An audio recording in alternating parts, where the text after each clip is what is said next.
So here's our newest addition to the Morada Belt Railway, the SN-143. It's a Rapido. Latest run. I got an undecorated version and painted it up for Sacramento Northern in the original as delivered scheme, which I thought was rather a unique view of it. Anyway, here we are. We're at a Campo Depot. We're getting our orders and we're going to go ahead and leave town.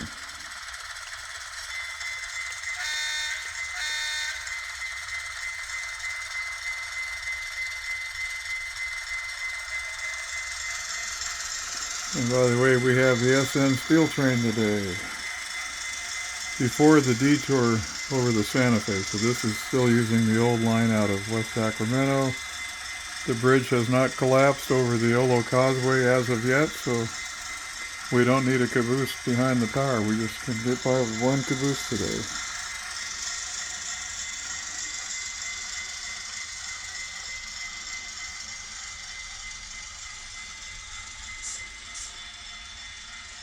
And we have caboose 1636 on the rear.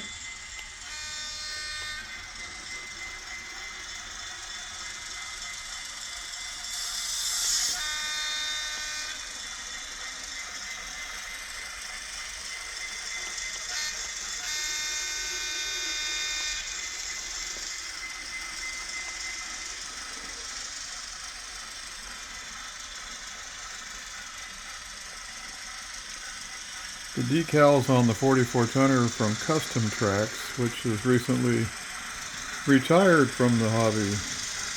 And my good friend John Black up in Portland, Oregon, sent me some extra stripes so I can do a second one of these. I'm planning on doing the 141,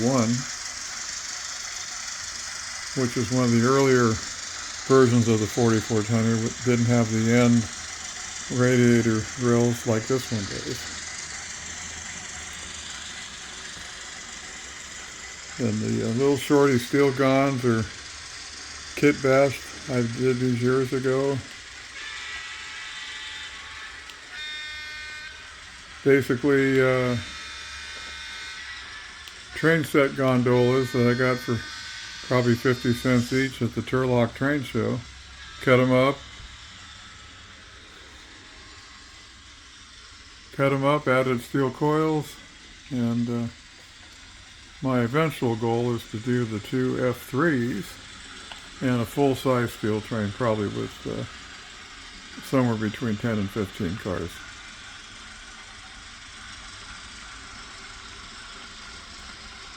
We're leaving Ridgewood, just past the Ridgewood Mill.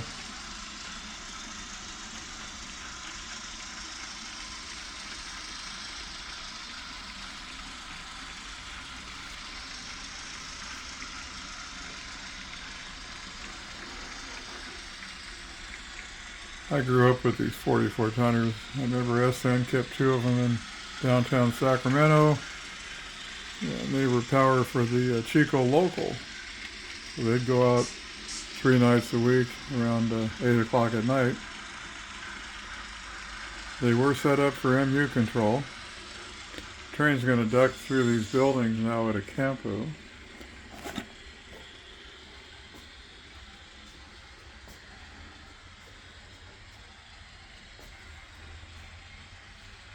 And we'll line our reverse loop switch so we can come off the reverse loop. Bingo.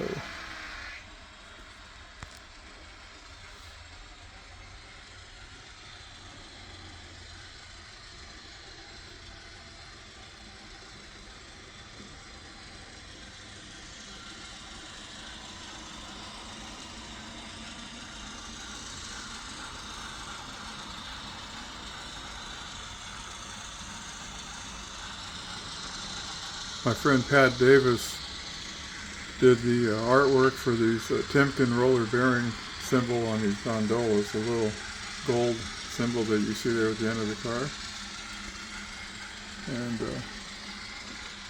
I'm not sure how many years those actually existed on the cars. They were gone in later years, of course.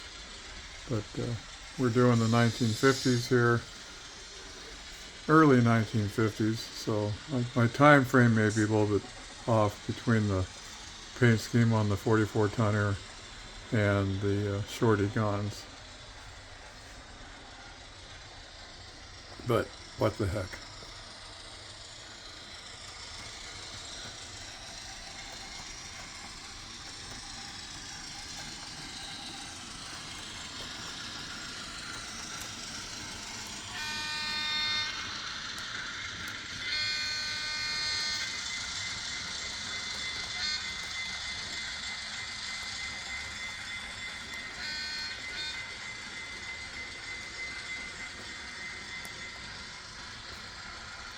Yeah, we're passing the J.R. Larson Quarry at Eagle's Nest.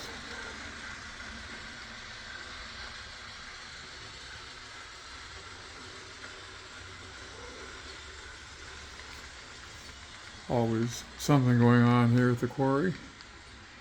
We have a couple belt locals that come up and switch this place. SP runs a belt local, and they usually come up and get their cars. And we'll run a WP and Santa Fe belt locals as well. So our train has just gone through the first of several spirals on the layout to gain elevation, or in this case to drop elevation.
We're at Lake Davis on the main track. The siding at Lake Davis is used extensively for making meats. And the east switch at Lake Davis is right here at the Basil Nunes Ranch.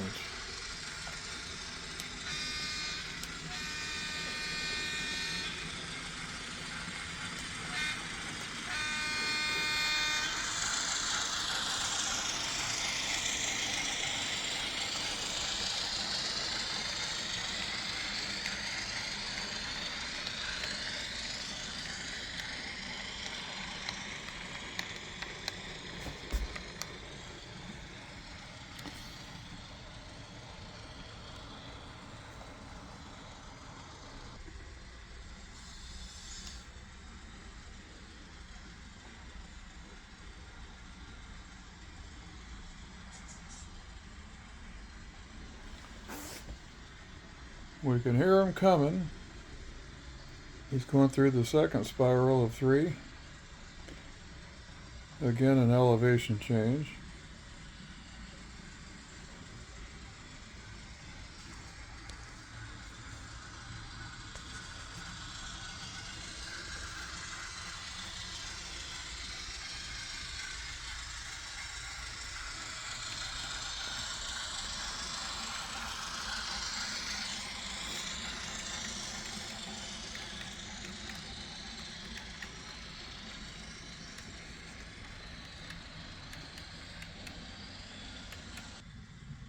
And here's our destination for the crew today. It's Tequila Sheila's Bar and Brothel.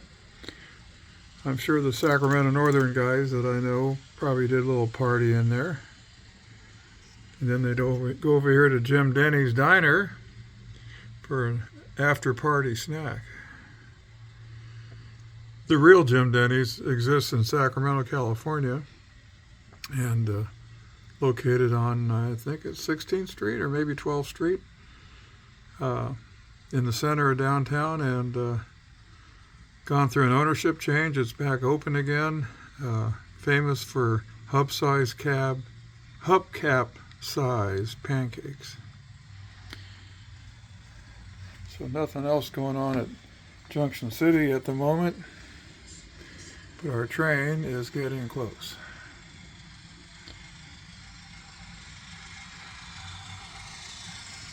Yeah, here he comes. Ralph Waldron's the engineer today, and he's ready to climb off that 143 and go have himself an ice cold beer. Talk with the ladies.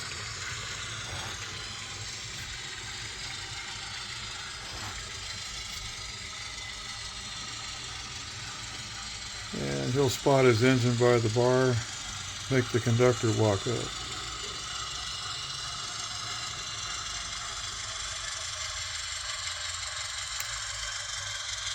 And so much for our first trip of the SN 143.